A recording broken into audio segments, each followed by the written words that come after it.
You're listening to the Pittsburgh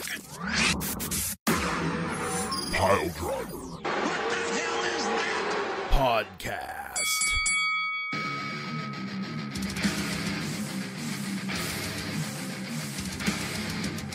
Hello, Internet world. This is Alec Ransom. This is the P3 Podcast. I hope all of you stone cold stunners are having a great day out there. And I hope all you big whiny fat baby Sasha Banks is out there who really want out of their contract because all you do is tweet about it and then bitchy moan whine and refuse to come to work because they're not going to let you out. I hope you're having a good day too. Wow. Joining me tonight is my compadres, Mr. Beef the Legend. All right, I'm out. All right, have a great night, you big fat Sasha baby, fat baby. And Mr. Poot the Bard, as always. Baby, your chooserweight champion still, by the way. Oh, my goodness. That's You're right. reigning, defending. Undisputed chooserweight champion of the That's P3 right. Podcast. Poot the That's Bard. right. Hey, on the next live episode of the Baby. P3 Podcast, can I be your Paul Heyman? Yes, you certainly can. Lord. Yes. I love Suck it. My dude. Belt boy. sold. That's the best. All right, so how you fellas feeling tonight? It's been a weird. It feels like we were like, okay, we did our last episode, and then everything went insane. Yeah, right? Yeah, like it just kind of dropped off in the double E's.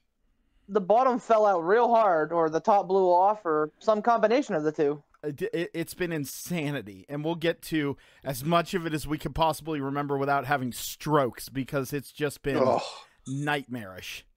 Yeah. But It's definitely, I'll tell you this, it's definitely an interesting time to be a wrestling fan. That's for freaking sure. oh my god, it's a great time to be a wrestling fan. You know what? And I know we got to kick things off the right way with our sponsors and everything, but I'll tell you what, this is very reminiscent of the build-up into the Monday Night Wars. I'm just going to put that seed right there. Oh, please don't get my hopes up, please. Oh, you look, man. Let's not put the cart before the horse on that one. Let's just go ahead and back off that. I get it. I feel it. It's seeing the storm clouds on the horizon, but like, All I'm saying is that since WCW fell, I have really been hoping that somebody could come along and give WWE super duper competition. Because to me, when WCW and WWE were at heyday, that was when wrestling product was the best for the fans. I'm sure it was chaotic for everybody involved in the business, but damn, it was so much better for us than it is now. Well, yeah, before we jump in, let's go ahead and thank the people who support us, because we support them as well. WrestleDeals.com, of course. They, again, we say it all the time, but they've been with us since the get-go, as well as our partnership with the wonderful Casual Gaming Dad. Both of those have given us wonderful support, and we thank them for that. And we want to make sure that you, listeners, are supporting them as well. So go and check them out. Oh, wait, no, that's two. On the website. No, they do that for Hulk Hogan too. That's right. All right. Go check out the website. You go check out Facebook, and you don't miss a minute of the Pittsburgh pile driving action. Go ahead, boys. Let's get them whipped up tonight. it's fantastic. Just give me one salty shit on freaking everybody episode. You know what though? There's some positivity going on too, and No. here's the thing: watch NXT and watch NXT UK, and fight me. They're both good shows. All right, I I would rescind even my wager- previous no. I agree. I rescind my previous no. I would even wager that I bet you when Worlds Collide, that show where they do like 205 Live and the NXT UK, NXT, I think they recorded a bunch of them at WrestleMania, but I would even wager that they're probably pretty good too, because it's not as heavily like longest reigning syndicated blah blah blah. They don't get into the fucking bullshit. They Nope. just give you wall-to-wall action, which is why those shows are so great, and why There's Raw stupid is Michael really lacking. Cole on the microphone. That too. I've become more and more irritated with him as time goes on, because everybody's stupid moniker that they have, freaking the Apex Predator, the Boss, the whatever, the Beast Slayer, the King Slayer, whatever the fuck they are. Every single stupid superstar has one of these monikers, and all Michael Cole does is just spew them over and over and over again. And I swear I'm getting ear cancer from listening to him. Wow. Well, I mean, I know it's Vince feeding to him. I know, but it's his voice it's been around. That's giving me the ear cancer. It's been around forever, man. The immortal Hulk Hogan, the barber, and that's a stretch I get, but go ahead. I mean, it gives. I think it gives an air to a lot of talent, and a lot of times it can turn them around and make them more marketable and make people get behind them and everything like that. But yeah, some of the ones that are around today, and like you said, I'm going to trigger Ransom over there really hard. It's the big dog. Oh my gosh. It's the big Why? dog. It's boss time. Yeah. Michael Cole, it's me putting my fist to the television. You've made me so mad time. That's what the time Bulgarian brute. I like the everybody Bulgarian now, brute. though. The Swiss It's everybody Superman. now, though. Everybody has one. Before, sure, a lot of them did have them. But I don't know. You had your Daniel Bryan, your CM Punk, your John Cena. They didn't have to have those stupid bullshit monikers. Well, they did. Because they were just that good. Wait, who did you say? You said CM Punk? Daniel Bryan and John Cena. John Cena had a lot of monikers. They just didn't push them super hard. And plus, come on, he didn't have one of those things where you had to what, say it every single time he showed up. Yeah. It's what the is- Marine, John Cena. What is, no, it's just what John is Cena, just dude. as bad as the John Cena. You shut your whore mouth right now because that is iconic. I love. Who was that? Tony Schimmel. Yeah, Tony did the- Schimmel, yeah, man. J-A-N-N-N. I love Tony Schimmel. He was the best. He was the best. All right. I loved his edge too.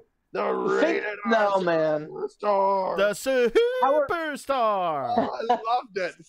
Howard Finkel will and always will be the best, but Tony Schimmel comes right in there, and that yes, wasn't. Tony By the Schimmel. way, rated R superstar. That was not Tony Schimmel. That was I can't think of him. Made of Tony clay, Schimmel was next door man. I can't remember his name. Tony. Tony the Schimmel one, was like the one like where a- he went real high when he was like the Yeah. rated R, and then he screwed it up. Like he didn't do it on. Well, maybe he did it on purpose. I don't know. Superstar. That was Tony The Schimmel. superstar. Because at Beth Phoenix's Hall of Fame induction, she acknowledged Was it Edge. Tony Schimmel? Okay. Yeah, she had Tony Schimmel come out and announce Edge in the audience, and he did it Well- real loud and real long. Well, but see, there you go. You're proving a point that like that the rated R superstar. You know what I mean? Like, it's just there. What? But The then problem sometimes is- they I think it just fits better with some people. Every single freaking wrestler now has to have one. Well, and a lot of and- the ones that you're probably okay with are the ones that really happen organically and are not come up Right. with by creative. Yes, you hit the nail on the head right there. Yes. You know, The problem is it is a lot more prevalent. Ransom is not wrong. It seems to happen with everybody. They debut and immediately they already have the blank. And Oh yeah, two, immediately. it seems like Vince is a lot more keyed in on commentary these days. And three, I think our generation living through, the Gorilla Monsoon and Jesse, Ventura days, and even the Vince McMahon days on commentary, and then JR and the King, who, by the way, spoiler alert, weren't that great. But living through all of You that, can die. no. Hear him out. Let it. Hear him out. Hear him out. what I'm saying is, like, all of that built us up to Michael Cole, who really gets a lot of hate from a lot of people, and justifiably so. But because it's coming out of Michael Cole's mouth every 3 seconds on every broadcast ever, that's not helping. When you anything that you get browbeat with is not good. No, it isn't. It isn't. And I don't think I would hate Michael Cole so much if every time Roman Reigns' music hit, he didn't go, "It's the big dog." We know what he is. We know what his stupid moniker is. We know. And the same thing with stupid Sasha Banks, which hopefully I don't ever have to hear that again. Hopefully she just stays home and pouts like a petulant child. It's boss time. Yeah, we know what her stupid moniker is. You don't have to say that exact phrase every frickin' time her music hits. You don't. And I mean, You can that's refer to thing, her is as the boss. It's become part of the shtick, though, and that's the thing. Like, if it went away, you know, there would be a big contingency of people who would bitch and moan about it. Ugh. It's part of the Back in the zeitgeist day, now, man. Like that's a thing now. Back in the day when it was organic, it worked. It didn't. Oop, there's beer number 2. Flick it off. Flick it off. Flick it. There it goes. Sorry, we're Soused. It happened organically. Like with HBK, Mr. Perfect was on commentary, and he said to JR the King or somebody, "It's the Heartbreak Kid. He's the Heartbreak Kid. He breaks all the hearts." Nowhere before had he been referred to as the Heartbreak Kid. Mr. Perfect threw that out on commentary. I think I read it in Shawn Michaels' book or something. I was listening to somebody, like in the business who was talking about that time.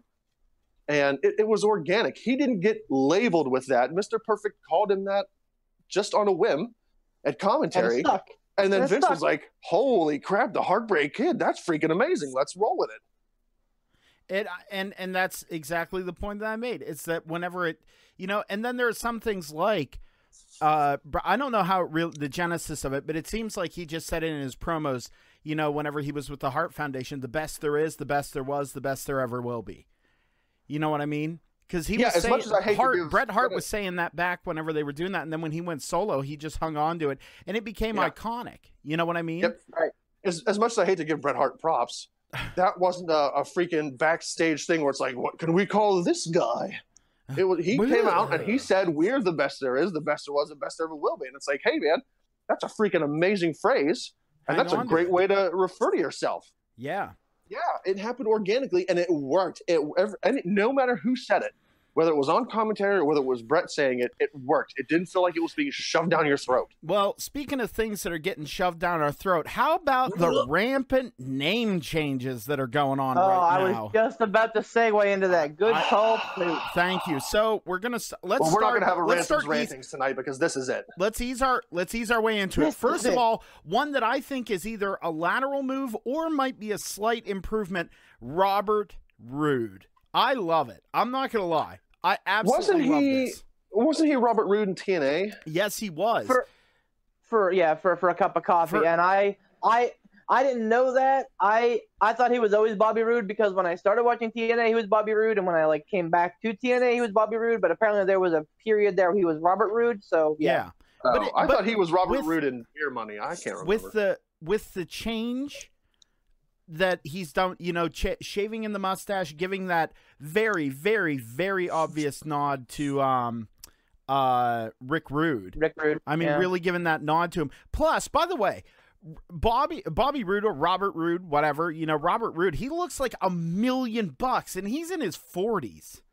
Yeah. Like, I mean, and you say what you want about him going over Ricochet. Was Ricochet the right person to do it with? Honestly, probably not from a booking standpoint. But listen, Ricochet kind of has that thing that Balor had. Ricochet could eat all the losses in the world. Now, stick with me on this. He could eat all the losses in the world. People are still going to love the shit out of him because of his in-ring talent and his natural charisma. And you can just put him wherever you need him to be, and whenever you want to push him up to a main title, even the Intercontinental belt, the Universal belt, the WWE Championship, whatever, you can insert him in that picture and he will fit because he is constantly good in the ring and he can be dominant. Now, what that does for Robert Roode is it gives him legitimacy, because if he came out and beat up some jobber or like someone who's really low on the roster, it wouldn't do anything for him. You'd be like, okay, you beat up a jobber, nifty, now you're a heel. But because he came out there, healed up, and beat Ricochet clean, now he's legitimized. Go. I 150,000% agree. I think Ricochet is one of those people where it doesn't really matter. If he loses here or there, it's not going to hurt him. No. Whereas if you want to give Robert Roode a really big push, a really big heel turn, something meaningful, like you said, Poot, you bring him out and you have him beat a really good guy. If he ran over a nobody, nobody's going to care. It's like, oh, well, he made a heel turn. What'd he freaking do? Yeah. That's when he beats somebody on the scale of Ricochet, I agree. Admittedly, on my Raw review, I was, which you can catch most Mondays after Raw, by the way. But on my Raw review, which I'm still working on the pristine name for, I felt very strongly that was a bad move, and I've kind of softened on it. I still think Alexander eating a pin against Cesaro was bullshit, but I'll get to that later. I the more I think about it, and the more that you guys make valid points, you're right. You know, it makes sense for Rude, and even the name change isn't so bad. It just a lot of things right now are rubbing me the wrong way with what they're doing with Ricochet. I feel like Vince only sees him as a one-trick pony. I fucking hate that stupid gunshot and the Ricochet sound at the beginning of his song. Yeah, oh my dumb. god! Oh That's my god! They've so and you never needed that gimmicky bullcrap before.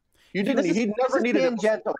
This is tangential, but they took one of the greatest entrances in NXT with the fucking lasers and shit, and like it looked cool, it sounded cool, and it was cool. Yep. And they haven't quite neutered it yet, but they're working on it. They did the same thing with give them time, they will. They did the same thing with Aleister Black's intro, adding that creak. Now that's a little more forgiving. I still don't like it, but it's a little more forgiving. It's that hokey jokey late 80s, early mid 90s gimmicky over the top stuff that McMahon just seems to be regressing to. You know what I mean? Let's freaking Repo Man all over again. Let's circle back around to it. I'm gonna make a second point. What happened right before the fucking Attitude Era and the Monday Night Wars? What happened? The hokey jokey stupid fucking gimmicks. Garbage Man versus hockey player versus Repo Man. Oh, listen! Don't you badmouth the Goon? Not on this podcast. I'm not trying to set the table for disappointment. I'm just saying the YINZ nature, life, history is cyclical. Okay, you know the winds are blowing a certain way that I think we've all felt before. But we're way off the whole tangent here about name changes. Okay. Before we move on to the biggest disappointment, I want to say I'm more of a fan of Robert Roode as a heel than I was as a face. I really think the glorious thing really, really fits much better with a cocky, almost like a second coming of Ric Flair heel persona. I think it just fits a lot better with that. And I think the name change to Robert Roode really kind of emphasizes the whole, look at me, I'm better than all of you. I'm glorious Robert Roode, not Bobby. And given the right time, the right booking, and the right win streak, which again, we've seen a history lately of WWE not doing that, but given the right booking, you could make him a really, really, really good upper card foil for all the faces that are up there right now. And also, I think a feud between Ricochet and Rude right now would be awesome because Rude can really work a match with smaller guys. Yeah, I really hope they give him an opportunity to be a top level guy because I think he's got the promo skills for it. I think he's got the in-ring skills for it. I really, really want to see a Robert Roode push. Really do. I got a hot take for you. I'm behind Robert Roode and behind the Glorious gimmick. I'm not behind the music. I love Glorious. I think it's probably one of the best entrances that they have right now. But for a heel, it ain't gonna work because you're gonna still have people singing it every single time. Same as Sami Zayn. Sami Zayn is fucking putting in work right now under his heel persona. But people are still doing the whoa. Let me counteract that with just one comment. They turned The Rock heel, and he was a great heel. And when he did, if you smell, the crowd did that along with him every single time, regardless of how bad of a heel he was, no matter what kind of dastardly deed he was doing, joining the corporation, siding with McMahon, who was the devil among devils. Every time he got on the mic and did his "If you smell what the Rock is cooking" promo, everybody said it. And the thing that I loved about that was he would stop in the middle of his promo and say, No. You turned on me.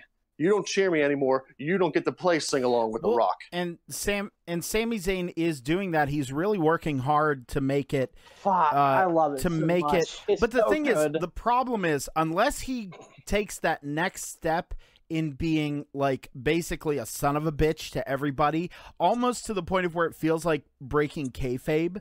Like, unless he does that, it is very samey. It's very samey. People aren't buying it. Like, that kind of the reason it worked for The Rock is because I believe kayfabe was still alive. Like, a little bit. Like, people knew. There were more and more smart marks with the advent of the internet and social media and everything.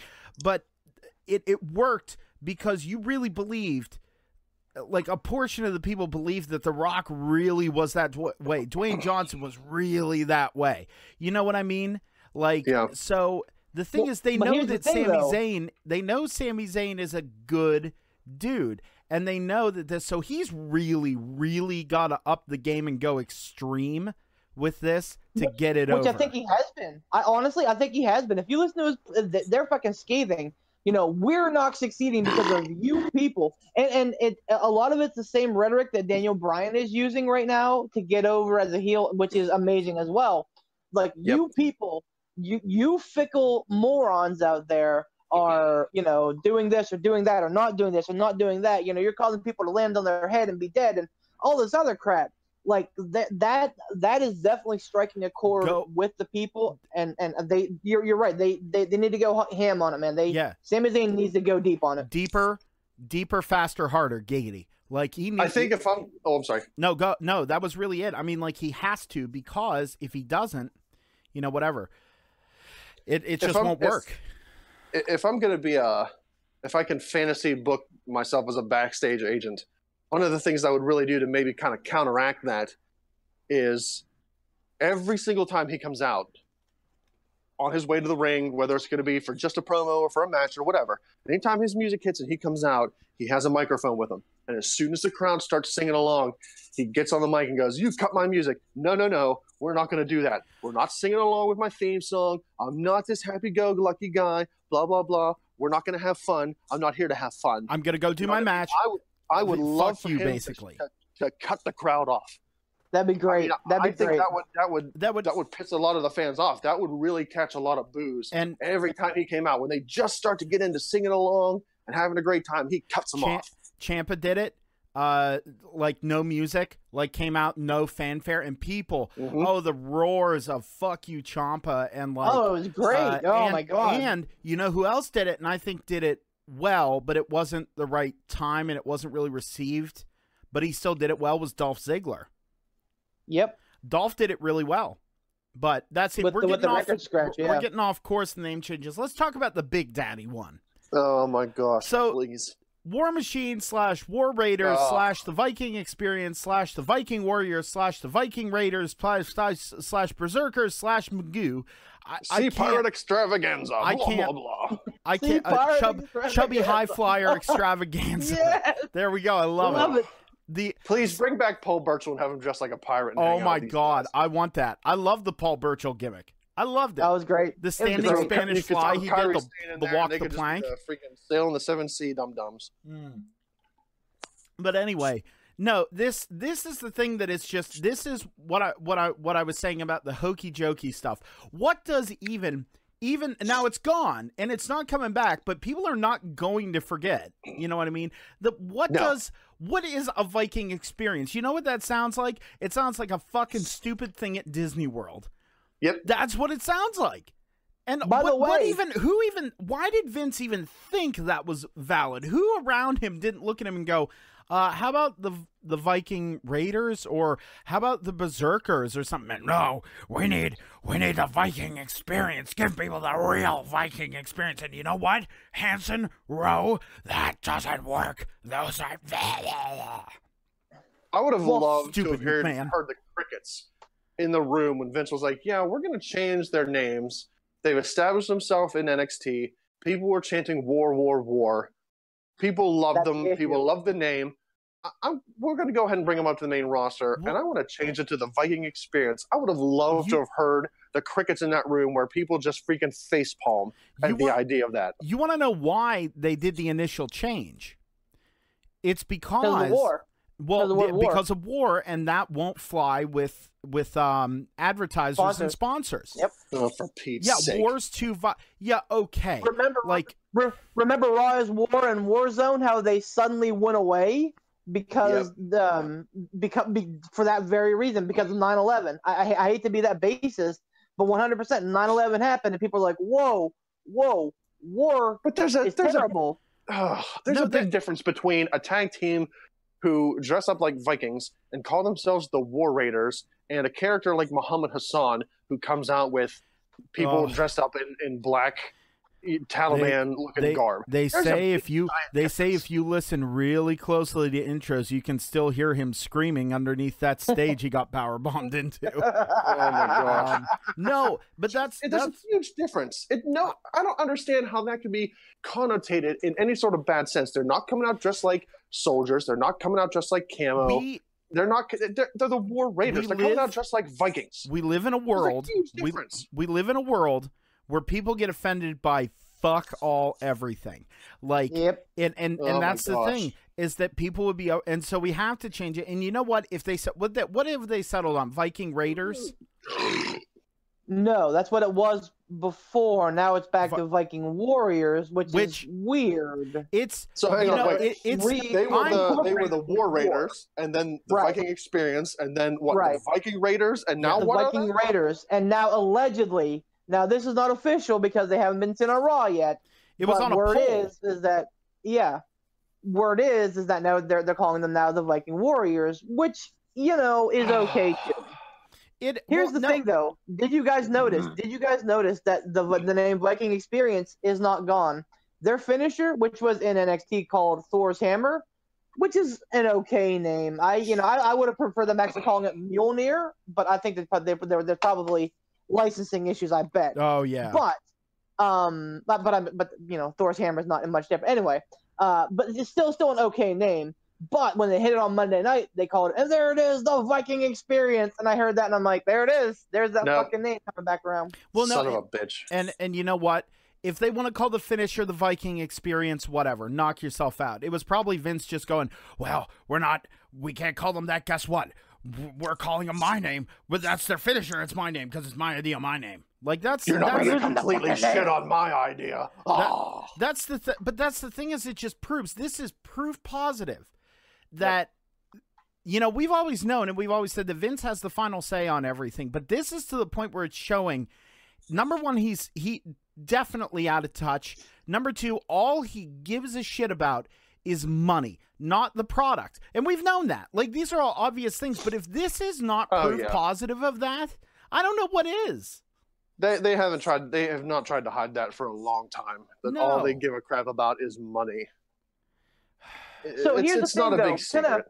Kind of on the same vein, though. You remember, and we keep reaching back to the past because it's where we all have a nice, warm, fuzzy feeling. Because the past was better. Yeah. Well, yes, it's. Go back and watch some of it, and you may think otherwise. But all that being said, you go back and you watch something like there were sponsors through the roof, Skittles and Skechers and Snickers and Mountain Dew and this, that, and everything. Like there were at the height of it, there were sponsors coming up. Now, if you notice it, there's a lot of events that are sponsored by WWE Films Present or WWE 2K19 or something else that's like WWE affiliated. So basically they're sponsoring themselves, which leads me to believe that maybe they are having some sponsorship issues. And I think maybe there are sponsors out there who are actually savvy of wrestling as a whole, with Raw, New Japan, and now AEW. A lot of them might be thinking, hey, maybe we should back off on WWE and watch this AEW thing. Now, I know they don't need money, but I'll tell you what, if they can bring in more money, my God. Well, yeah, more money never hurts. No. If they can bring in sponsors and get more money from them, that's less money of their own that they're spending, so that can't hurt. Speaking of things that hurt, I have a little news tidbit that I'd like to throw out there. I don't know if you heard about this. It's a little story, but Beef, why don't you give a nod to our sponsors one more time before I give that little tidbit and then we move on? Yeah. Speaking of sponsors. Course. Yeah, exactly. Gotta make that dough, even though we ain't actually making any dough. But our partners, sponsors, whoever, whatever you want to call them, the people that have our back and we have theirs. Of course, WrestleDeals.com, a wonderful website with a lot of really good deals. I know they have. I believe that Sean sells some. Definitely some merch on there. I think he's working on some tickets and things for like local events as well. They're working on a new website. Yes, that is coming. And then of course the casual gaming dad. He's basically a fan group on Facebook, so you can follow it. Check out his streams. Check out his podcast. Or I guess he's on the podcast, but check out his streams. And meet some awesome people. We've gotten some great fans from that page, and who like to share our work. So hey, we appreciate that as well. So thank you guys both for being awesome sponsors and awesome partners in this awesome ride. Yeah, definitely. Definitely. Now, so I said that I had a little bit of news here. We talk a lot about how the wrestlers... Whoa. What? This is not Fast Count News. This is not Fast Count News. You have your own segment, sir. Hey, how about you shut your whore mouth and let me talk? You are talking to your Chooserweight champion. I will not have you talk that way. No, this is something that you can discuss about... No, this is something that you can discuss about the like not only the work rate about the wrestlers, but also what this might mean for what people think about how they have to do their job and what they're pressured to do, even though they love the industry. So stick with me. This is something you can actually talk about. Chill. All right. You all right over there? My chill is officially chilled. Okay, good. All right. So, at a house show, it was, I believe it was this past Friday, according to Ringside News here, there was a WWE referee, Tom Castor, proved his work rate means serious business when he graphically and disgustingly fractured his leg working a match and finished the match. Finished reffing that match with and if you go check out the pictures, and there is also a video which I will not watch because I've had my own history of broken bones and I might, honest to God, throw up.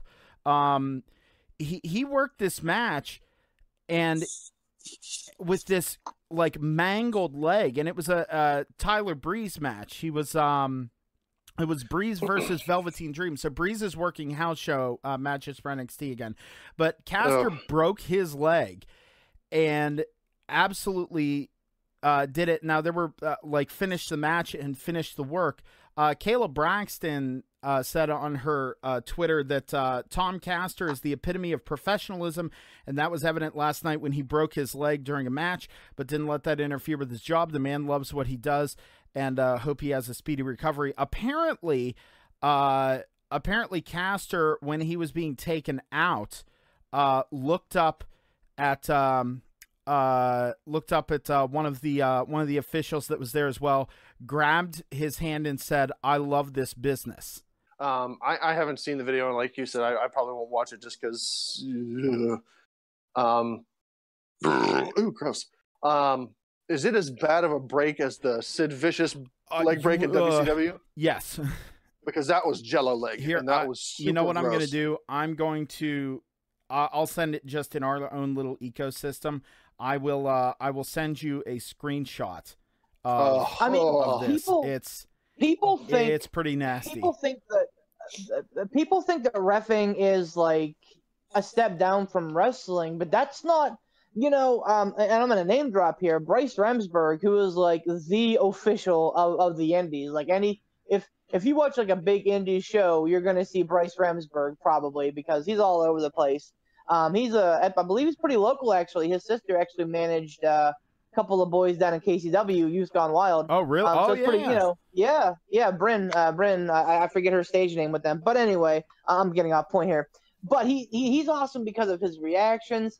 The referee in a match can play just as big of a role as the announcers, as the ring announcer, and as the wrestlers can. It is, yes, it is a sport. Yes, it is also entertainment. Yes, it is scripted. We're aware of all that. Yes, they do their best to try and make a wonderful kind of experience here. And for that all to go off without a hitch, all of these parts need to be working in unison. And that's why having a great referee is important, because they got to know not just when to count the fall, not just when to, count the tap out, not just when to do the count outs, disqualification, etc. They need to know that they're part of that experience. So for this dude to go and finish that match like that, props to him, man. Dear good on you, Lord, that Caster. is a disgusting looking break. Yeah. I like I said, I will not watch the video, but Oh, absolutely not. but that's the thing, is that on one hand, like, just because he said I love this business and he did it and he loves it, that's fine. But you know, his situation is different versus other wrestlers and other employees, even backstage, that might go above and beyond their own health because they don't want to lose their spot. How often do you hear about wrestlers working? How often do you hear about wrestlers working injured because if they don't, they'll lose their spot? Oh, frequently. Yep. All the time. Yep. It's insane. Now, I'm not talking... Yep, and that's why guys like Seth Rollins and Dean Ambrose and Daniel Bryan, when they get to the top, when they get a break, like Daniel Bryan right now, there's nothing major wrong with him, but he's just got a lot of, same thing with Ambrose here a couple, probably about 6-7 months ago or whatever. Like, there was nothing major wrong, just a lot of maintenance stuff that builds up over time, because you're right, you don't want to lose your spot, so you've got to go out there and work hurt until you get to the point where you're like, okay, this has to be taken care of. And that's the same thing that happened with Ciampa. Ciampa was doing his work, saying, hey, I got to get through this, Finally, he said, you know what? This thing getting better. We get, boom, now he's, almost in this, hopefully, God forbid, in the same situation as Edge, where they're like, hey, you know what? You're in a bad spot, man.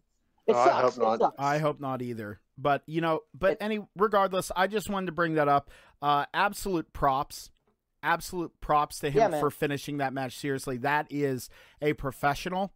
Oh yeah, and it's absolutely insane. Now, I wanted to bring this up. I don't really know how to segue into it, and so what do you guys think of the new Bray Wyatt gimmick, the Firefly Funhouse, the kid show, "Don't hug me, I'm scared" vibe kind of thing? What do you think? Well, initially, and again, if you watch my Raw review, plug. Honestly, like, when at first blush, I was like, this is fucking stupid, because, and I've had a lot of good discussions about this. I believe that, yes, this could be hot freaking money. This could be, big time awesome if done right. And those three words are the key: if done right. They have to be able to go dark. They have to be able to let Bray tiptoe that line of, ooh, should we put this in or not? And he's done a great job his whole career of doing that. Yeah. But I mean, for this gimmick to succeed, it needs to be more than just like a overnight transformation back into the old Bray. Well, I think that this needs to be a gentle situation, to be honest with you. We can't. But did I read somewhere that they were squashing that already? There was talk. There was talk about the sponsors not being happy that they have a child's cult leader on there, and again, I think I ranted about this, over on our Facebook page, and if I didn't, I certainly needed to. Oh no, you did. You certainly did with good deserving. Yeah. Oh, I did. Well, the thing is, I was sitting on Monday with our buddy Sean, and we were watching Raw, and we had it on the background. We were chit chatting. We were at a local pub. Yeah. Good God, what happened to you? It sounded like you imploded. That was insane. I'm exercising the demons. Good Lord. But anyway, so we were sitting there. We had it on in the background. We were kind of passively watching. And then all of a sudden we looked up and saw this Firefly Funhouse. What? And we sat there watching this, mouth agape, and then just slowly turning into like big dumb grins because we were like, oh my God, this is perfect. And Sean was the one who actually told me. He said, yo, have you ever seen Don't Hug Me, I'm Scared? And I said, yeah, I've seen it. And he said, dude, it's that. And watching it, oh my God, it's so good because it's so cutesy, it's so fun, and he's selling it so well. They even put a filter over it, if you look close, of like old school like CRTs when it has lines across the thing. It feels like a PBS show, and it's just the right kind of creepy because it's just boiling under the surface. Oh, it's so good. And like you said, it has to be handled right. If they don't go full in on this and they listen to their sponsors and pull it, people are going to be furious, and it will be another hit to the final nail in the coffin of WWE. Like, no, come on, dude. Because and Ransom, I want you to get your point, but final nail in the coffin. Let's not pretend. No. I didn't say it's the final nail in the coffin. I said it's another hit to the nail. Oh, okay, fair enough. I don't disagree with Poot. I think it would be a big blow. I think it would be more of a huge blow to Bray Wyatt than it would be to overall WWE. I mean, look at this guy. Is he second or third? Third. Third generation superstar. He's a bigger dude, but he is graceful in the ring. Speaking of which, just real quick, how fucking good did he look on Monday? Like, oh my god! Like they put him, they always put him in big baggy clothes, but when he's wearing that tight sweater and like those, he's fucking cut, man. But go on, sorry, go ahead, Ransom. Really got himself in good shape, but I mean, it's kind of weird to say that you feel bad for some of these people because you know what, everybody goes through shit at their jobs, and it's just kind of one of those things you got to get through. But at the same time, this dude was brought in and built up like he was going to be the next phenom, and I really, really thought that he was going to be the one that would put that one at the end of the Undertaker streak. I really thought it was going to be him.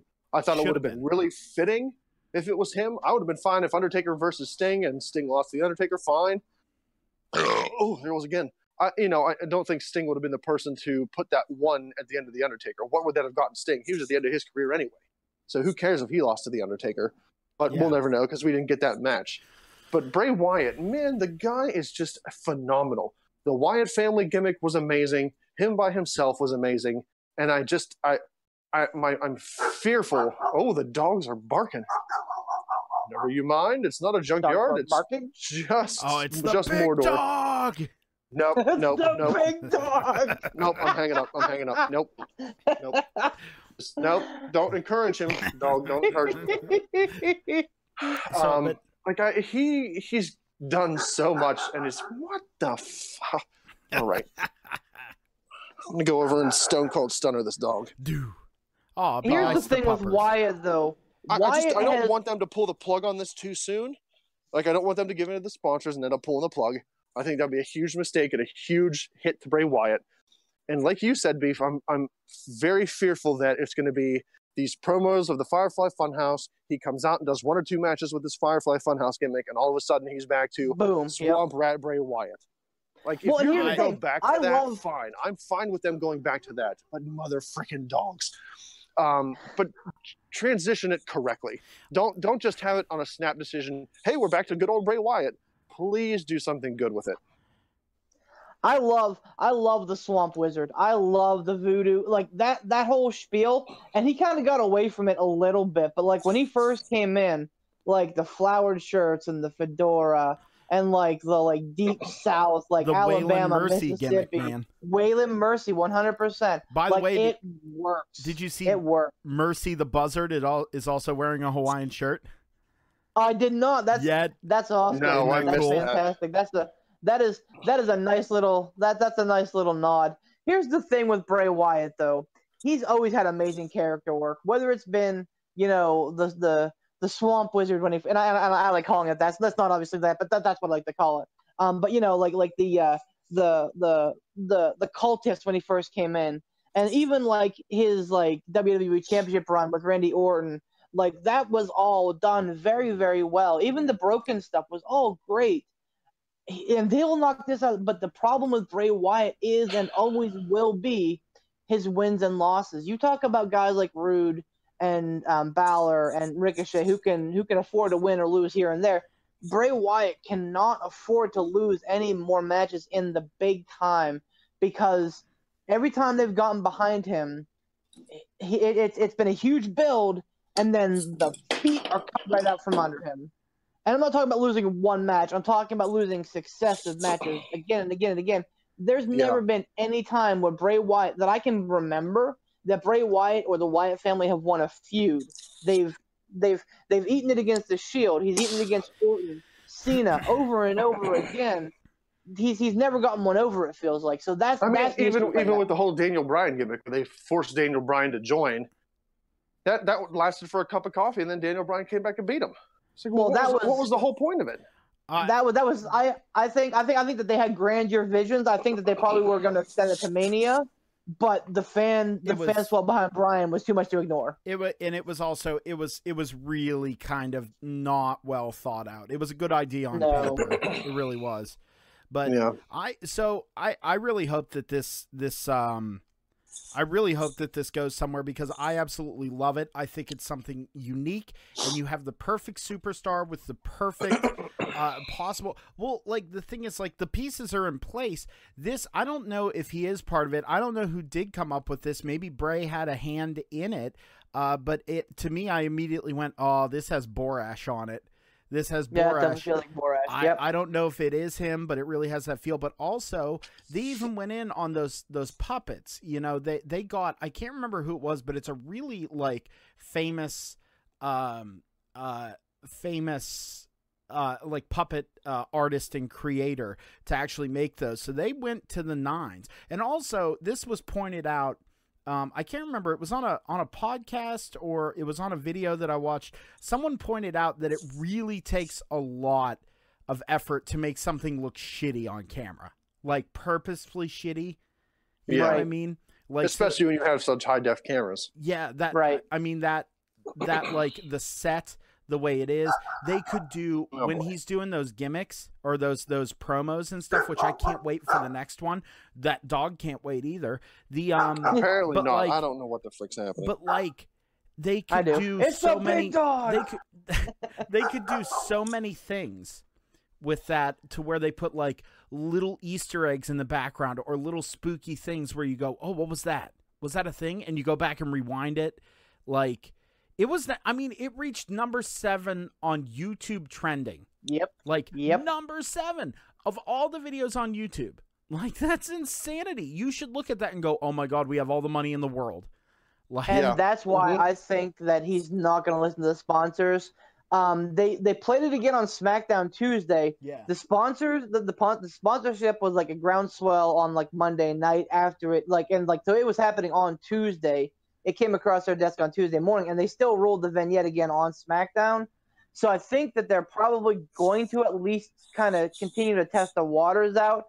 But I'm worried that it's going to do the antithesis of exactly what I said, which is that it's going to make them not go as hard or as deep as it needs to be. And I think if we're talking something that's going to be dumbed down, I don't think it's going to have the same kind of levity. I feel like this is something that they need to commit 110% to, and if they're not 110% in, then it's not going to be as effective as it should be. Agreed. Yeah, absolutely. All right. So let me tell you a little bit of a piece of news that I found. Okay. I read online today that WWE was at least tossing around the idea of throwing a contract at fucking Joey. My fucking dick is my weapon, Ryan. Oh, that's right. Oh my lord! If you don't know Joey Ryan, and you depending on how diverse our fan base is, you may not. Shut up, you.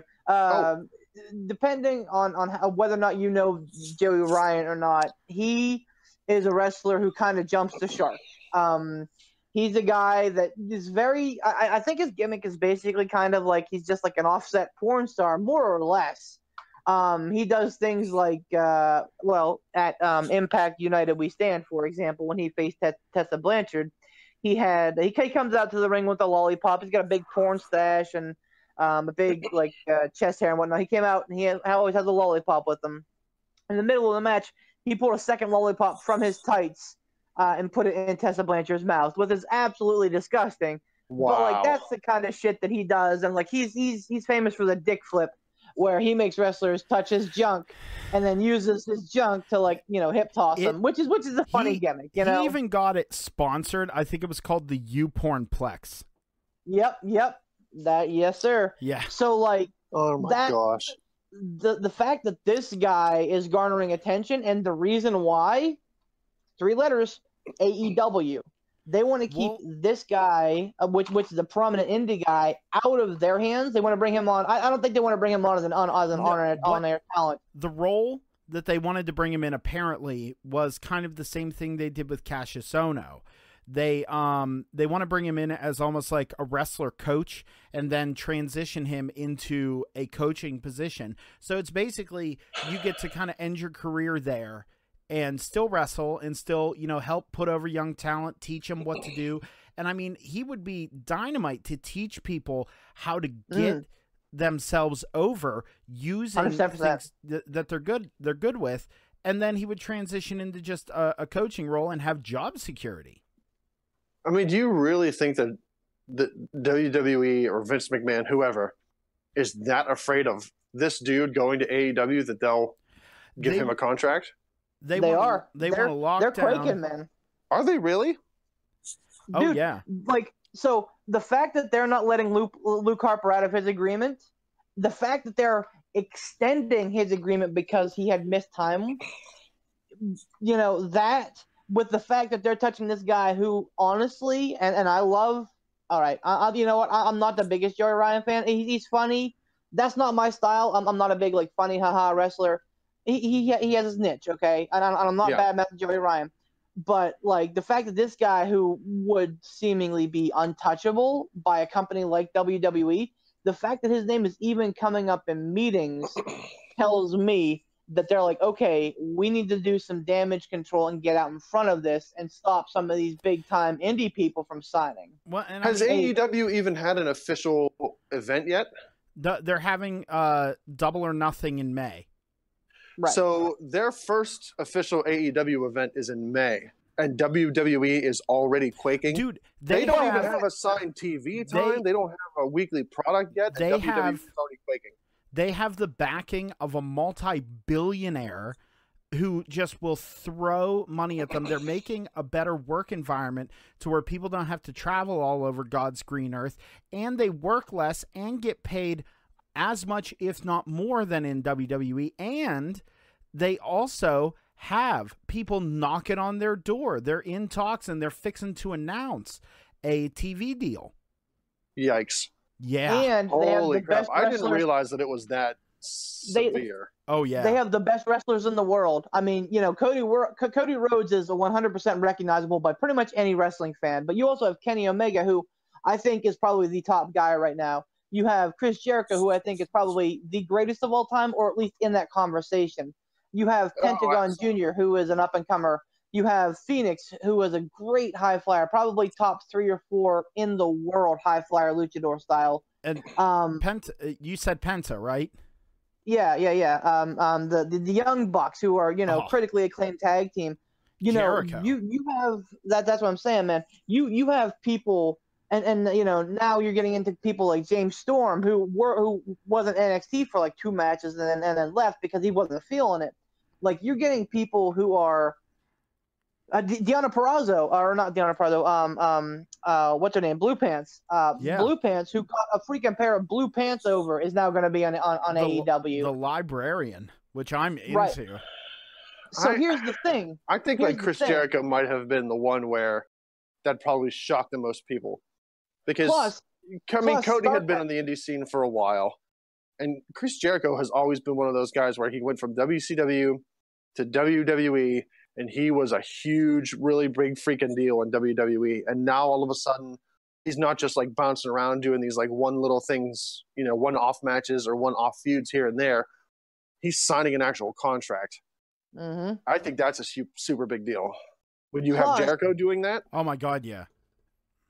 Plus, let's talk about StarCast. The thing that really set the whole thing into motion here is that StarCast, which is not AEW affiliated at all, it's basically kind of like a con feel, like they were going before WrestleMania, basically a convention where you have like the top names, legends, current guys, all in one place so you can get, everything signed. It's going to coincide with Double or Nothing in Vegas. Great. But booked at a ridiculous premium, might I add. I think it was like $600,000 for like a couple hours. Was The Undertaker until Vince McMahon and his team, I'm not going to say coerce, but they basically put a new contract in front of Undertaker and said, okay, you sign this, but you can't do any outside bookings whatsoever. And it forced him to pull out a StarCast. So I'm the surprised fact that they did that. Yikes. Yeah. I'm surprised such a hardcore WWE guy like Undertaker was even going to be involved in some sort of outside wrestling thing. Dude, it's $600,000 for like 3 hours of work where you're literally just signing pictures and photographs of yourself. No fault. Who would turn that down? I think honestly, I'm not shitting on the Undertaker because of it. Definitely not. I'm just saying that I'm surprised that he, being such a a WWE loyalist, would even have considered something like that. Like, I'm surprised he wouldn't have said, "No, I'm a WWE guy. This isn't a WWE thing. Well, I'm not doing it." But it's not. The thing is that what's it called? Starcast. Starcast. Yeah, is not affiliated with affiliation with AEW or anything. It's just a con. That's all. It's piggybacking. It's just piggybacking off of what is perceived to be probably a pretty big show. Yeah, I see. So what's this Double or Nothing going to be broadcast on? Is it a pay-per-view? I think Fight. They're still working on that. Fight is probably going to carry it. I bet you somehow, some way, I bet you it ends up on Ring of Honor TV, like on their paid service. I bet you it probably ends up on NJPW World. But honestly, if you're looking for like live views, it's probably going to be Fight or pay-per-view. Yeah. Okay. And I mean, Fight is pay-per-view, so So I have a question, something we didn't clarify before we started recording this shindig. Beef. Yeah. Do you have a legendary letdown? I mean, I have so many things that I could talk about and be let down about. I mean, off the cuff, because I really don't have anything planned. I mean, off the cuff, I am very, very disappointed with Raw this week, and and I think that this is at least the second time in at least 2 or 3 weeks that I've mentioned it. It like you have again all this momentum that you are carrying from the Superstar brand shakeup, whatever the hell they're calling it, and I mean to me it came out as a flat effort. It was bad. Not a lot of it was enjoyable. So much so that I didn't even watch SmackDown. That's how now. Yeah, I mean to be fair, I was kind of like trying to gear up into another geekdom and watch some Avengers movies. So that's what I did on Tuesday night after I got done with work. But Raw was just not good. I guess if I had to settle on something with Raw, it would probably be the War Raiders quasi heel turn, because it definitely felt like it, and especially because Ryder and Hawkins are face champs, and word is that they want the War Raiders to get the belts pretty quick. Like, that quasi heel turn is so dumb, just so dumb, and I hate it, and it makes me just want to punch a fucking dog. They're just whoa. Yeah, it's so Hopefully bad because these guys are so over and they're so good and the fans want to love them, and you're just like, nope, let's not do that. I mean, I don't know, man. Like there's a lot, but I mean, Raw was just not. It just missed the mark for me on a lot of marks. So okay, well, what do you guys say? What do you guys say we do a little bit of trivia? What do you think? Dusty Rhodes impersonation. What? That's a nice Dusty Rhodes impersonation you got there. Well, thank you. Do a little Dusty bit. Rhodes. Here's the question, baby. Nobody wins. He's no Dirty Streets, but he's pretty good. Thank you. All right. So, in case you're listening to the first time, Hot Tag Trivia, we go around and we ask each other a question like, you know what? I'm going to pick the order this time. I'm going to ask Beef. Beef asks Adam. Adam asks me. First kayfabe break of the night. Oh, there you go. The only one tonight. Hey, We're doing really yeah, well. we've made it like an hour without a kayfabe break, so yeah, great. Also, mispronunciation. I fixed it. It's just a little broken. It's still good. It's still good. It's still gone. good. It's still good. Just ask Ronda Rousey at the end of her WWE WrestleMania match. You can't go back and fix a big boo-boo. Anyway, so what do you say? Who would like to start out? Who wants to start off? I'll start off. All right, ask me. Bring it on, boy. Okay, so this will take place at Royal Rumble 99. This is the Mankind versus The Rock match for the WWF Championship. This has to be by far the most brutal match that I've ever seen from a WWE, WWF product. By far. I mean, you've seen the match that Mick Foley had with Randy Orton with the thumbtacks and the barbed wire and the Hell in a Cell. When somebody set a table on fire and Edge speared him through the table, whatever. Yeah.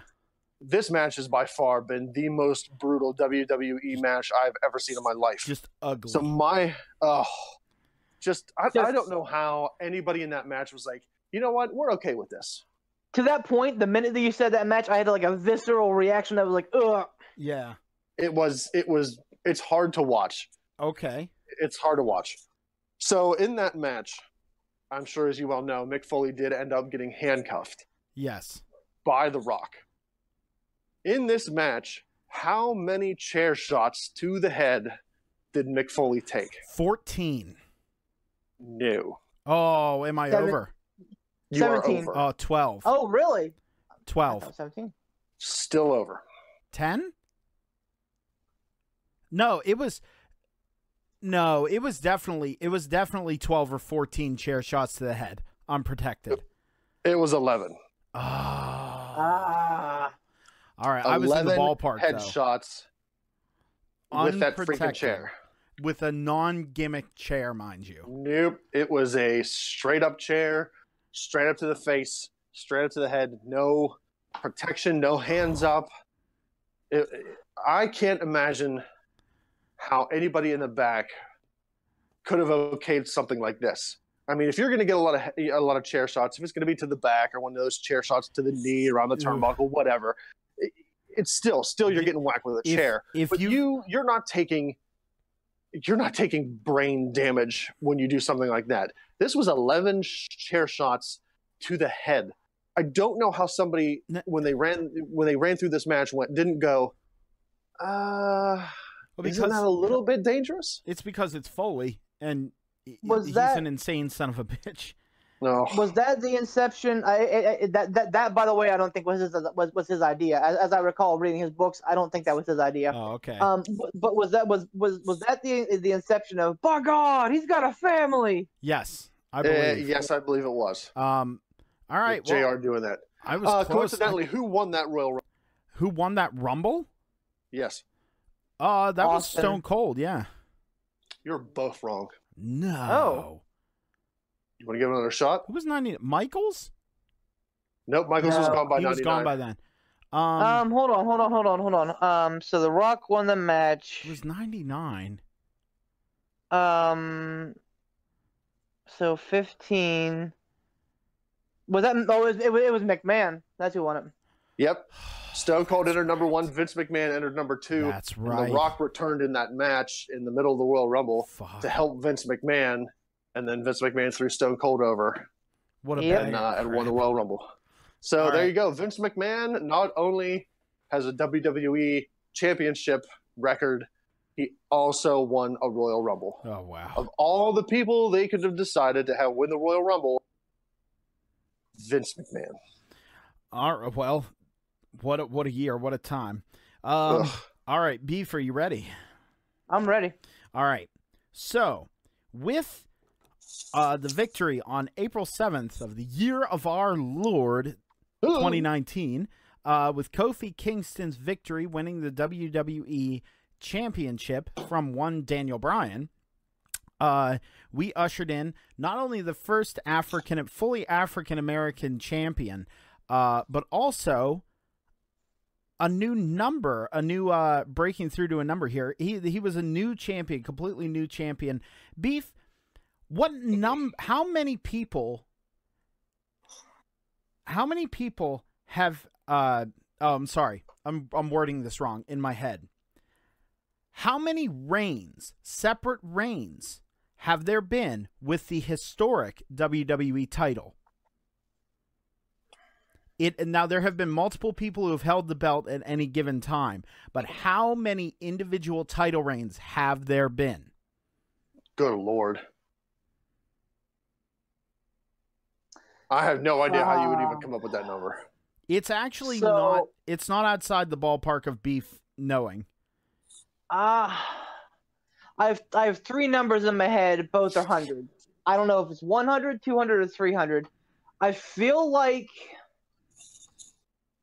100 is too low, especially with thinking about how The Rock and Mankind really kind of hot potatoed the title. Are you talking about different championship turnovers? No. Or how many individual people? Separate reigns have there been from the very first one, which was, if I'm gonna take Bruno a look Sammartino. here, no, the very first one was Buddy Rogers, there, cowboy. Oh yeah, from shit, Buddy you're right, Rogers, my bad. Buddy Rogers to Kofi Kingston. How many individual title reigns have there been? How many? I'm reigns gonna say have there 200. been? How many? 200. 200. You are over. Oh, You are okay. over. You want to take one more shot? 150. You're still over. It is 135. Wow. Okay. Oh. Yep. And Yikes. that is individual different reigns, because like AJ Styles was number 133 and also 128. Right. You know, right. Roman Reigns, okay. I mean, was 121, 123, and 126. You know what I mean? That's a good one. Yeah. That's a good nice little stat there. If I could have just delivered it better, that would have been great. That's all good. Okay, so Ransom. There are 3 correct answers to this, and I would accept any of them. 13. That's incorrect. Damn it. So I would have We shit all my pants if that know- was right. right, we all know that Pat Patterson was the inaugural Intercontinental Champion, because I feel like they talk about it anytime they talk about the Intercontinental Championship at all. They talk about Pat Patterson. Yes. Who was the inaugural U.S. champion? Now, there was one for Ooh. NWA, one for WCW, one for WWE. All 3 are acceptable. Oh, pfft. I've got no. That's a NWA, tough I'm never one. going to know. WCW, I'm never going to know. I feel like WWE, I don't. You probably know all 3 of these people. I guarantee you know them. Can I take a shot if he doesn't give it right? Oh, 100%. Yeah, dude. Nice. Let me have a few guesses. Of course.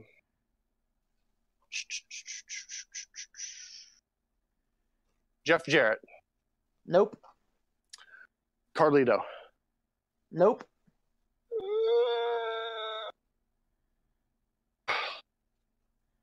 Shoot, so the WWE one would have been after the invasion. So angle, right? yeah, you're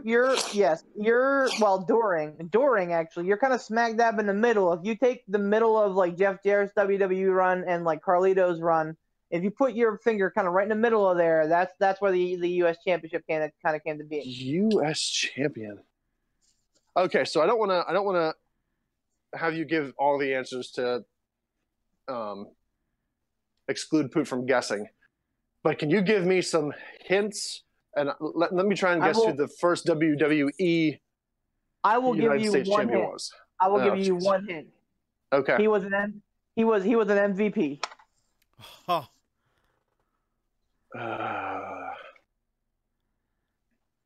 Shoot. Booker T? no.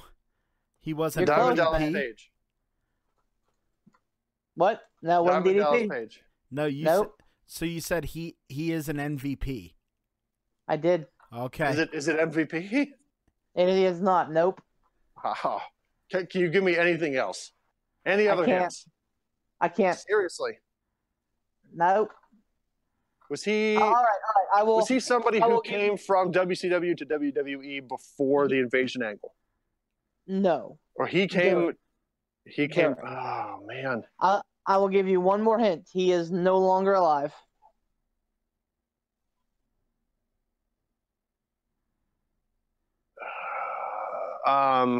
Oh shoot, what's his name? Canyon? Who better than Canyon? Yeah. There you go. Was given the title by Booker T. Mm-hmm. He didn't even win it. Booker T Oh. just gave him the title. He said, "Here you go," and he was the Alliance MVP. So yeah, Oh my but yes, gosh. he was the inaugural. Poot, do you have any idea who may be the NWA and or WCW inaugural U.S. champion? I'm gonna say maybe Dusty Rhodes. No, but you're close. Think before Dusty. I really But not Before much- Dusty. I want to But not before. But not much before. I want to say it, but I know it's not right because I just like saying his name, Pedro Morales. Nope. No, I know that. I know Who that's was not right. who was Triple H's mentor? Oh, Adams on the scent or Oh. Ransom's on the scent. Damn it. There's the second one. Oh shoot! What's, Killer Kowalski. Nope. No, Ric Flair. Nope. Didn't this guy feud no. with Flair a lot? He sure did. Oh, for Pete's sake, was he the king? He Not Jerry was. Lawler. He was. Harley Race. Harley Race. Harley Race. Harley Yes, Race. sir. He was the inaugural NWA champion. So he was like the first of the first. Oh damn! Any So who's the takers on WCW one? The Yeah. WCW one. I'm gonna. Can you give any hints to Dean this? Malenko. No, but I think third or fourth time I'm gonna bring it right back around to what has been kind of the theme of the evening. It was like the winds changing, and people contracts coming up and people going to different places. This guy was a major player with that. Lex Luger. It was Lex Luger, yes sir. Not during the Monday Night Oh. Wars, mind you, but prior to that, Oh, when yeah. he first showed up at WCW, Yep. he wasn't the total package. What was he? He was the I don't remember what they called him, but yeah, he was the inaugural WCW US champion. Wow, Yes, this was a really good round of hot tag trivia. Damn, Chief, that was a good one. This was good. I did my best. Holy I did my crap. best. All right, so before we wrap up, I just because I don't know a whole lot of. I haven't really been, I guess, doing a whole lot of internet digging or internet reading or whatnot. But I came across this. I think it was. I don't think it was an article. I think it was a YouTube video somebody did. Oh Lord, I can't remember. But and again, this came from the freaking internet, so who knows how much truth is behind any of this? But I'm sure it's just speculation. But I think it bears talking about. So Dean Ambrose left WWE. Is it pretty much a foregone conclusion that he's either going to AEW or that AEW is going to be going after him? Or do you think he's just taking off time because you know what, he needs to heal for a bit, and 6 months to a year he's going to make a comeback in WWE again? Surprise, maybe next year's Royal Rumble or something. That's a good So question. from what I'm hearing, the contract that they are going after him is 6 figures, which is not a bad deal if you can get it, because again, as I understand it, now things may and can and will always change, but they're going to have pay-per-views, they're going to have weekly shows. I don't know that they'll be doing a lot of touring. So I mean, if we're talking, he's working what? Maybe like 60 times a year or whatever, if that. And when getting 6 figures, 6 figures, I mean, how do you pass that up, Working 60 days a year for 6 figures is pretty freaking amazing. Well, it is, but you got to think about Dean Ambrose or what's his shoot name? John Moxley. No, not that. Like his legit real name. Oh Lord, I don't know. John, it's John something. He's got like a weird last name. But yeah, if they let him have creative freedom and let him be John Moxley like he used to be, there's no reason why. I think that would be a little more appealing to him because then he wouldn't do, as he so lightly puts it, hokey jokey bullshit. But you got to think like he's different because he made his money, and he admits in interviews he lives very small. He lives very simply. So you have to believe that he's financially solvent and like financially set. Like he could just take all the time in the world he wants off and just, you know, be with Renee or do his own thing and living out in Vegas there, you know, go biking, go hiking, and take his time. And so I imagine she's got to be pulling in a pretty decent paycheck too. Oh yeah. Well, like, but and here's the thing, and then here's like an offshoot of that. What's going to happen to Renee? Like, does Vince hold a grudge? I mean, I'm not saying that he's going to drop her off the top of an arena like he did Owen Hart with Bret Hart. But, you know, wow. There we go. No, but settle down, Alex saying, Jones. Oh man, here's the thing. The no, what? So I don't think he will. Number one, for two reasons. Number one, she is good at her job. Number two, they are both very transparent about what they want. And number three, it would be wildly bad PR if he did that, because there's no way that Vince would be able to subtly bury her or put her in awkward, shitty positions without people going, whoa, don't you do this.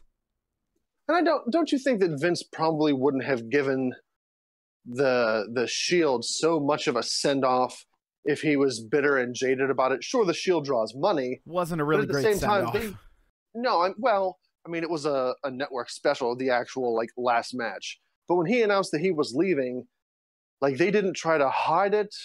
You know, they played it up. They let the Shield have a match on a pay-per-view. You know, I figured if Vince would have been bitter about it, it would have been one of those things where it's like, oh, okay, you announced that you're leaving. You know, you're officially done. Well, now we're going to either bury you on TV or we're just going to keep you off TV. Well, which they did. Yeah. To be honest, after the Shield thing, he lost to McIntyre, like 4 or 5 times on Raw. Yeah, pretty clean. He was basically, for a spell there, jobber to the stars. Oh, well, maybe Vince is holding a little bit of with the whole Shield thing, you got to remember who the other 2 members of the Shield are.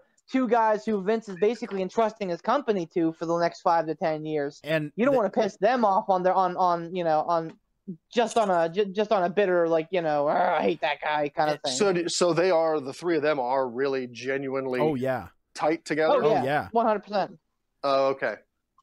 So if Vince would have buried Ambrose, like, legitimately, I mean, you know, not having him lose to McIntyre, but legitimately just straight up bury the dude, you think that really would have cheesed off at least Roman, Rollins and Reigns?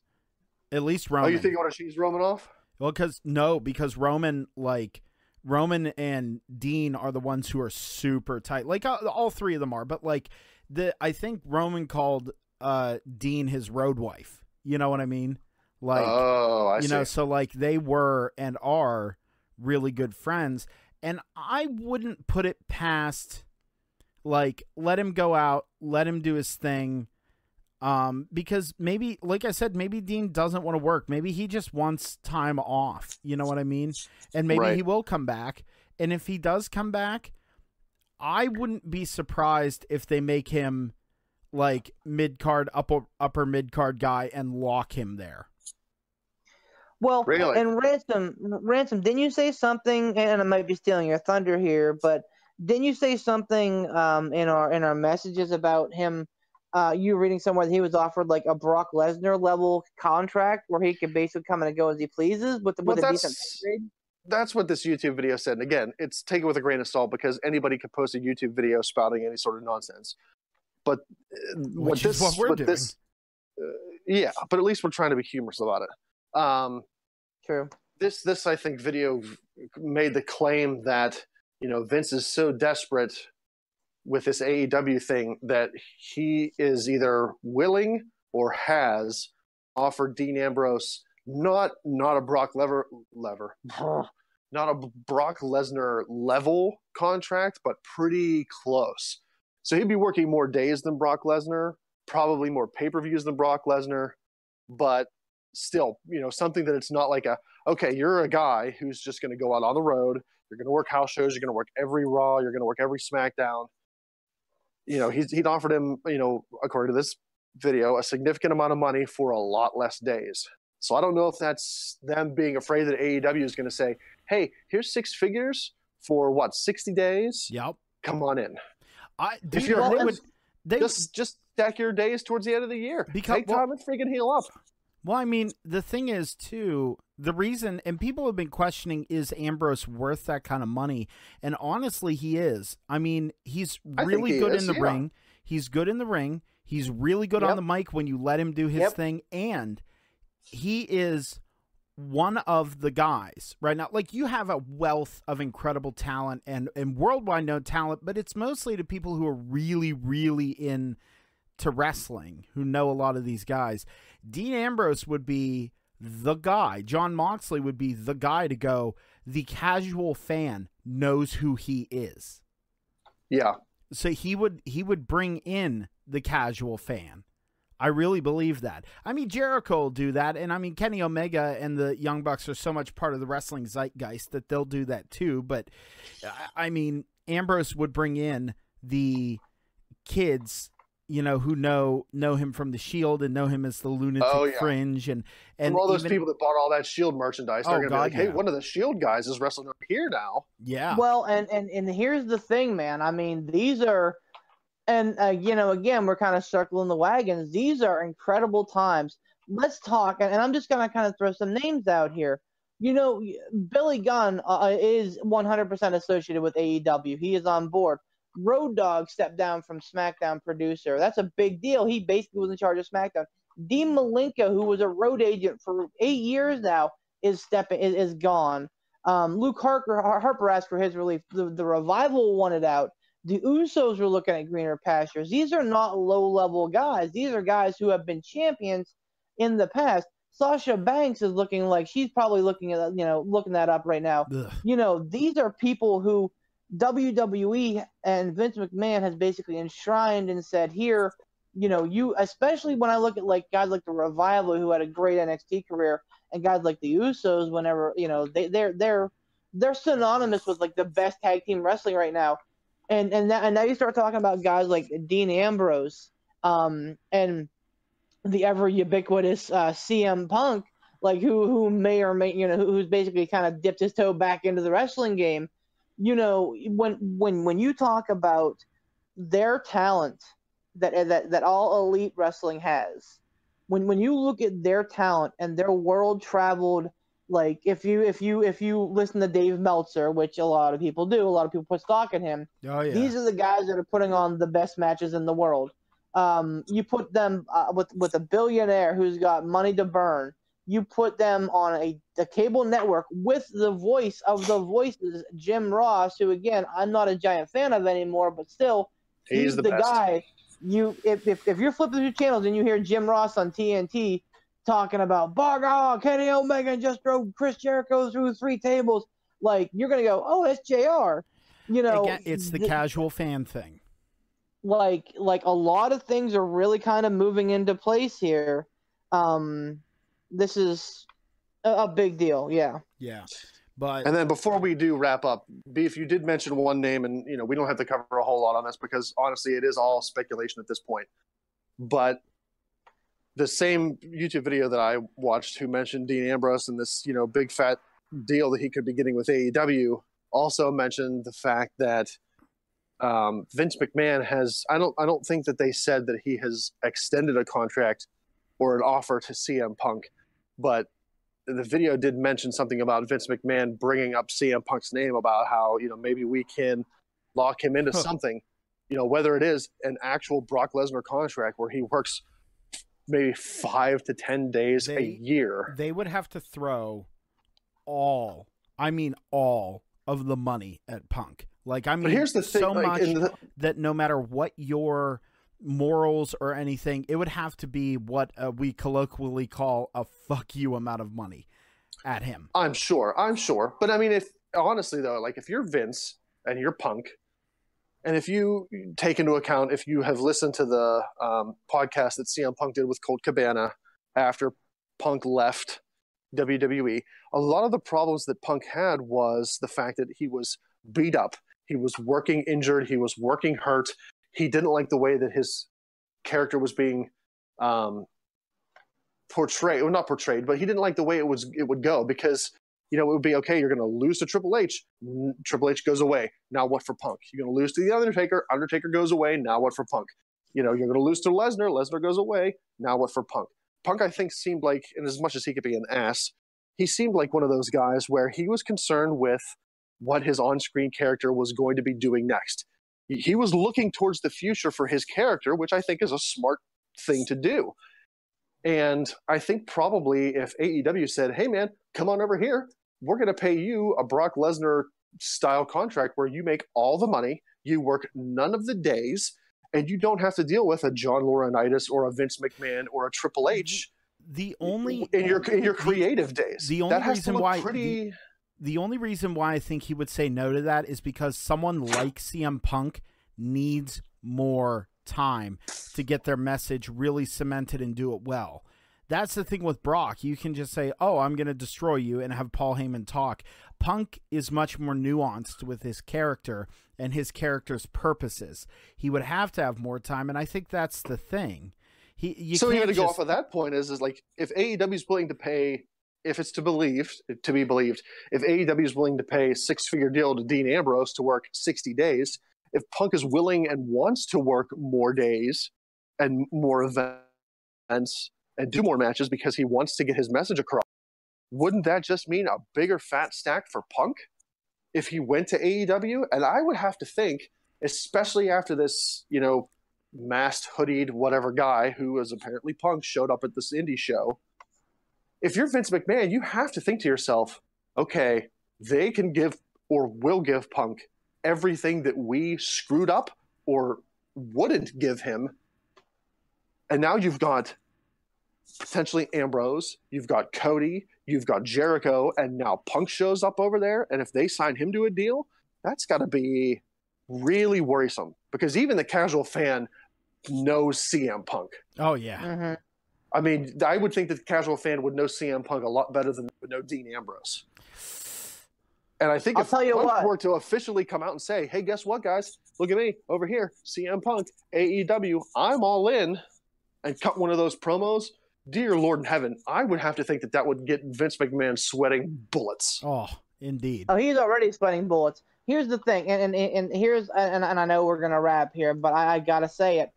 Like, right now, everything is kind of up in the air, and I think that it's going to get a lot more interesting in the next 6 months. But the one thing that I think WWE has over AEW is their business model. In that, I mean, you can pay $10 a month and see a pay-per-view and any of the other pay-per-views that you want to see. With AEW, you're going to have to pay a premium charge of between $45 and $65 for an event. That is a big deal. Now, if WWE were still charging that every single month, yeah, you know what? That's going to be an easy transition. But now that the casual fan has become spoiled, and yes, I think the diehards will do that, but I think it's going to be an uphill battle for them as far as that goes. I'm gonna end on. Maybe think this too. I don't want to end yet. Maybe think this too, like just to counteract what you said there. The casual fan. What if the casual fan is only watching a WrestleMania, SummerSlam, Royal Rumble, maybe a Survivor Series or a Hell in a Cell? That's potentially 4 to 5 events. If you're a casual fan and you're subscribing to the WWE Network, if that's all you're watching, that's $40 to $50 for 4 to 10 events. So if you're going to only watch a few events, paying a little bit extra to get something new and fresh and different, and to see guys who haven't been around for a long time, maybe like a Punk, or to see guys like Cody, Kenny Omega, maybe that isn't such a big deal to those guys, because once they see them a few times, they're going to go, you know what? If I'm only going to pay, $40 to $50 4 to 5 times a year, I'm completely fine with that. Well, okay. So the difference is in the business models at this point. Like WWE focuses on, it's a low number. You know, what is it, $9.99 or whatever it is for the network. You pay that, you get unlimited per month. You get the pay-per-views, you get all the back catalog, you get all that. It's really good bang for the buck, but they're going for volume. The AEW, it's more expensive to get their pay-per-views, but the diehards will pay that, and there are enough diehards to make that more than profitable. Yep, I agree.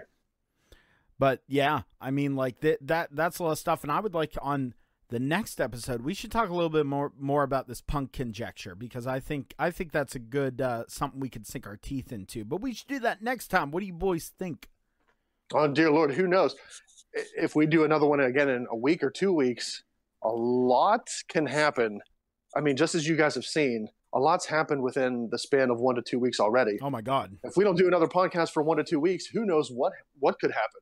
It may officially come out that Ambrose or Punk is in some serious talks with AEW. That could be a super big deal. Content. So I'm saying we live in exciting times, gentlemen. Good time for talking heads like us. Yeah, exactly. Oh, yeah. And speaking of which, if you're listening and go, I want more P3 podcasts, well, you should check out our Facebook page, because we pop in there, do live broadcasts. You can go back and watch them. We talk about I pop in there with Fast Count News. If something really big happens, I'll pop in there, do a quick little video. Beef over here does, was it Beef's Raw reviews? I don't know. Reviews? I was going with Beef Uncooked Raw reviews. So I'm like, I had to play on the word Raw.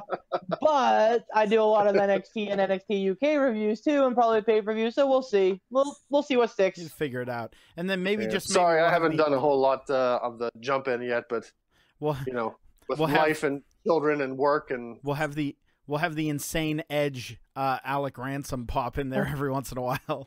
By God, he's got a family. By God, he's got a family.